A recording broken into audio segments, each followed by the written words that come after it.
variables que ha encontrado nuestra justicia, como la detención preventiva, a título de mostrar que se está trabajando en torno a la prevención del delito, por ejemplo, ha generado un hacinamiento terrible en todos los centros penitenciarios del país.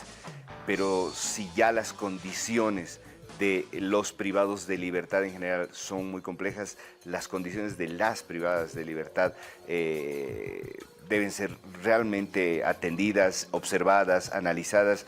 Y para hablar de este tema, quiero agradecerle mucho la visita en el programa al defensor del pueblo, Pedro Calizaya. Defensor, ¿cómo está? Bienvenido, buenas noches. Buenas noches, Ángel, por intermedio tuyo, a toda la población que nos sigue a través de tu programa también. Hay algo que hay que destacar, y es la cantidad de investigación, de material, de cosas verdaderamente que se pueden revisar, en las que está trabajando la Defensoría del Pueblo, defensor Calizaya. Hoy vamos a hablar de este nuevo informe que han presentado, que se llama Mujeres en Cárceles de Bolivia. Sí, en realidad es un informe, sí, efectivamente, emergente de la actividad que tiene el Mecanismo Nacional de Prevención de la Tortura, que es una de las facetas que tiene la Defensoría del Pueblo. Ayer pues hacíamos la presentación y comenzábamos con una frase muy lapidaria, ¿no? Una frase que el comisionado país de la Comisión Interamericana de Derechos Humanos realizaba, y que textualmente dice que en el caso boliviano estamos en una crisis casi humanitaria en el tema carcelario. Y esto es evidente por diferentes factores que son básicamente exponencialmente, se podría decir, agravados por el tema del hacinamiento. Hay unos datos realmente escalofriantes respecto a la cantidad creciente, continua de la cantidad de privados de libertad, y en el caso de las mujeres tienen una situación de mayor vulnerabilidad por diferentes condiciones que se han ido detectando también a través de este informe. Nosotros tenemos un estudio acerca de las mujeres privadas de libertad a nivel nacional, en la que hasta diciembre de la gestión pasada se había presentado una población de 1.871 mujeres privadas de libertad, de un universo de 28.838 personas privadas de libertad, entre hombres y mujeres. Hasta junio de este año, 2024, de 1.871 hemos subido a 2.150 mujeres, y en el caso del universo total hemos subido a 30.000 privadas de libertad. Entonces, existe un hacinamiento, una sobrepoblación que emerge también de una falta de una política criminal adecuada, porque hay un uso desmesurado de la detención preventiva, y esto provoca obviamente esta sobrepoblación, pero a su vez también existen algunas tendencias, algunos proyectos de ley que tienden a generar mayor cantidad de personas privadas de libertad por delitos esencialmente patrimoniales, ¿no? Entonces, hay que coordinar, hay que darle coherencia al accionar del poder punitivo del Estado. Esto es importante porque si no, vamos a encontrarnos con este hacinamiento, que además es agravado por situaciones, por factores como la falta oportuna de la entrega de prediarios. Hay algunos departamentos como Cochabamba, como Beni, en los que estamos como 3 meses demorados con los prediarios. 8 bolivianos para un día, 248 bolivianos para la existencia, para la vivencia de un privado de libertad por mes. Y en el caso de las mujeres tenemos 145 niños en penales, pabellones de las mujeres, que además tienen que compartir esos 8 bolivianos con sus propios hijos. Y no hay una regularidad en cuanto a actividades económicas que permitan sustentarse a las mujeres para la obtención de algunos recursos, y obviamente tener, digamos, algunos insumos también de alimentación para sus hijos. Es una situación altamente delicada.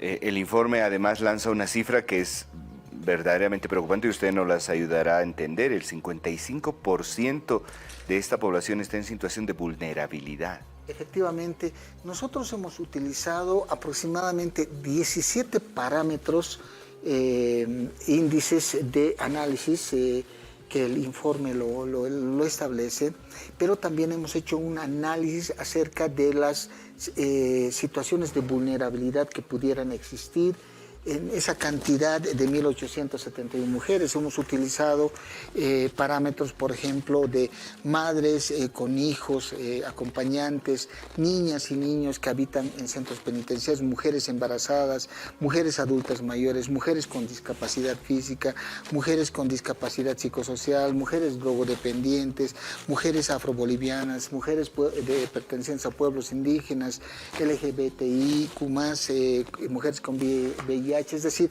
son varios factores que hemos utilizado y haciendo una sumatoria de toda esta población que se encuentra en esta categoría, justamente alcanza a un 55,39% que se encuentra en situación de vulnerabilidad. Y eso pues demuestra también la alta fragilidad de la asistencia que le da el régimen penitenciario, porque no hay una atención con enfoque de género, no hay una atención diferenciada.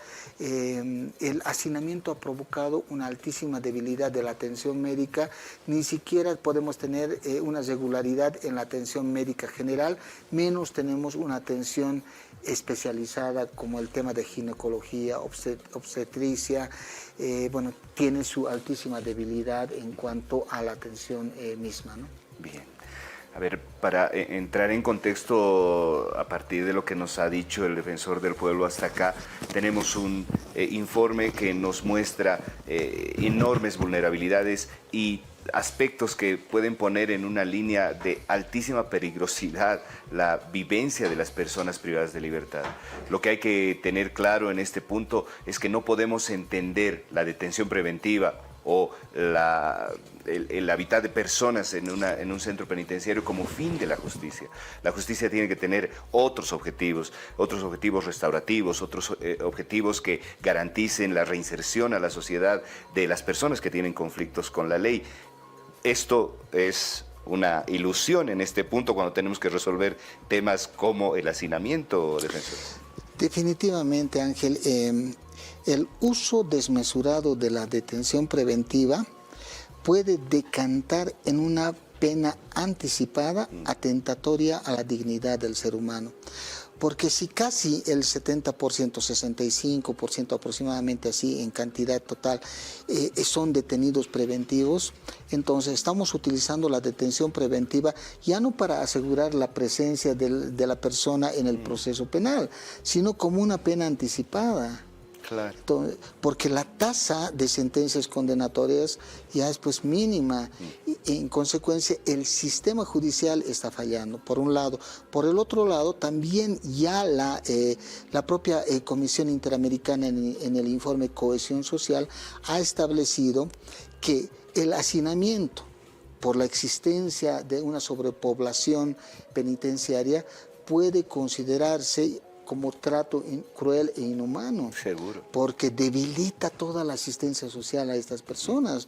Fíjate tú que nosotros hace unas 3 o 4 semanas hemos planteado 2 acciones de libertad en el penal de San Antonio, Cochabamba, de mujeres, porque había una celda de aislamiento donde pues estaban 3, 4 personas confinadas, sin luz, sin aire, no tenían asistencia médica, y en el caso de los varones era peor.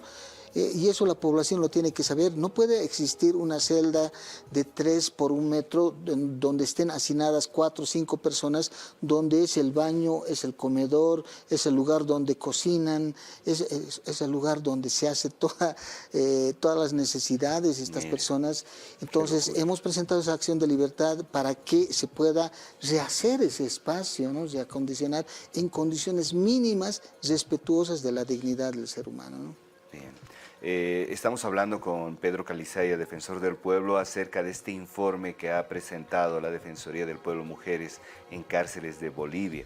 Pero si de verdad usted quiere aproximarse un poquito al contexto en el que se ha realizado este informe, que tiene que ver desde luego con entrevistas a privadas de libertad con seguridad, entre varias otras herramientas que se han debido utilizar, queremos compartirles estos testimonios que a lo mejor le van a hacer sensibilizar en torno a un tema que parecería ajeno a nosotros, al resto de la población, porque claro, casi damos por hecho que las personas que están en un centro penitenciario deben ser personas absolutamente negadas por la sociedad, invisibilizadas, ignoradas y que por algo estarán ahí. Pero a ver, escuche estos testimonios.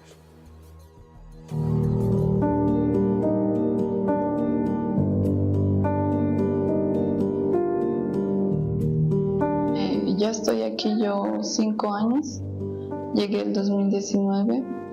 Yo tengo mi bebé ya de 10 meses.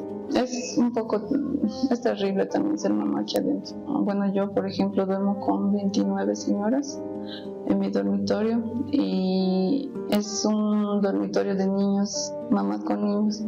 En cuanto a alimentación, es muy lamentable porque tengo que darle prácticamente lo mismo que yo como, la comida de población que se hace en una olla común para todas, y eso es lo que yo tengo que darle a mi hijo, porque no accedo tampoco económicamente a comprarme leche, o bueno, hay algunas donaciones, ¿no? Pero no siempre nos llegan a todos. Yo había reiterado como 2 o 3 veces para mi salida a hacerme la revisión, ¿no? a la clínica para ver si mi bebé estaba bien. Entonces me la negaron y ahí ni siquiera accedí a una ecografía hasta el 7º, 8º mes, creo, 8º mes, que supe que, y todo ese tiempo estuve con el miedo de que mi bebé tuviera algo, estuviera enfermo o algo.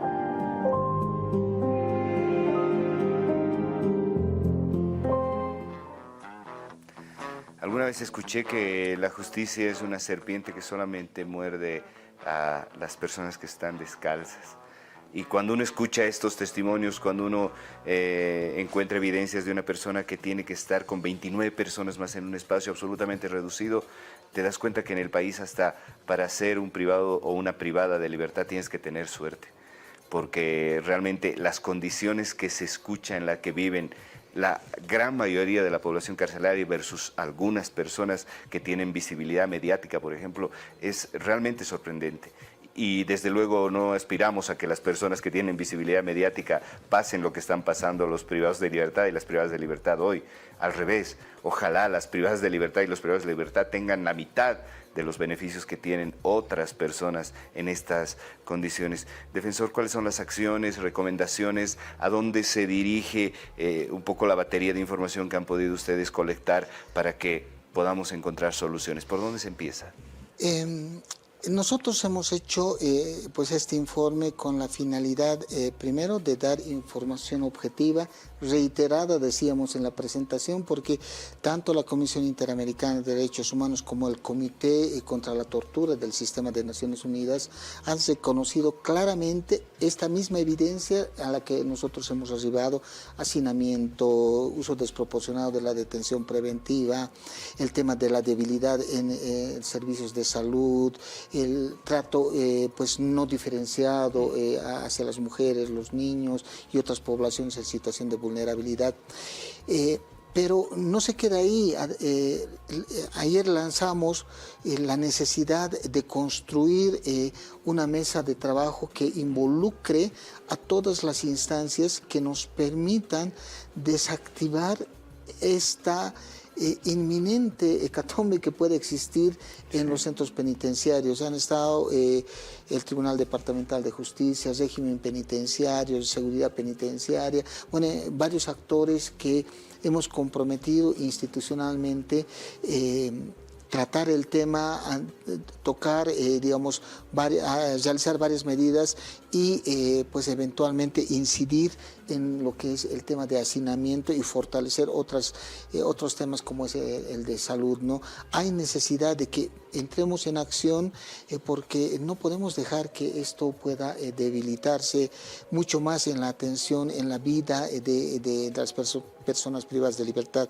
Hay necesidad de salir, por ejemplo, con medidas y consolidar medidas como las manillas, el tema de la amnistía e indulto, el tema de racionalizar la detención preventiva, el tema de acceso a los beneficios penitenciarios.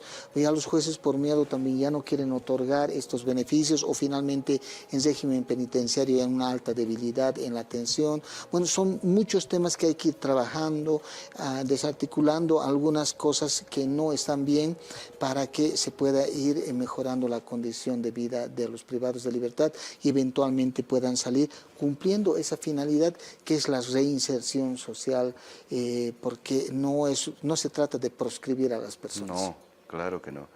Defensor, gracias. Extra micrófonos, hablábamos acerca de algunos otros trabajos que se están haciendo en otros contextos que tienen que ver también con los centros penitenciarios. Por favor, hagan de el espacio. Creemos que los medios de comunicación son absolutamente estratégicos para tender puentes, para encontrar soluciones, para entre todas y todos tal vez encontrar salidas a unas problemáticas tan sensibles como estas. Ya ni le pregunto de los niveles de violencia en los que vivirán las mujeres en las cárceles, las mujeres que caminan por las calles o que están en instituciones públicas o privadas, sufren todo tipo de violencias todos los días. ¿Cómo será en el caso de una privada de libertad? Por favor, defensor, esta es su casa. Muchas gracias, Ángel. A la población boliviana, como siempre lo hacemos, darles un mensaje de esperanza, de que trabajando en forma conjunta se pueden lograr muchos espacios de resolución de algunos temas que son realmente conflictivos, pero hay que seguir caminando juntos y avanzar. Eso es. Gracias, gracias. Ha estado con nosotros Pedro Calizaya, defensor del pueblo. Vámonos un corte, volando. Enseguida vuelve Claroscuro.